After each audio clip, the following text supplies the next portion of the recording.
Hello YouTube, this is my AA battery dispenser. It holds 26 AA's and has an indicator to help you remember to buy another 24 pack to store after you get down to the last two. So this is how it works.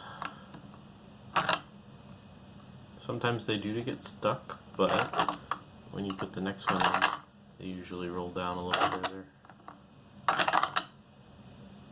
And even if they do get stuck and you can't get them to roll down, you can still fish them through by sticking a toothpick or something through. Your finger probably won't fit, but toothpick does. So yeah, if you're interested in one, let me know. Thanks, bye.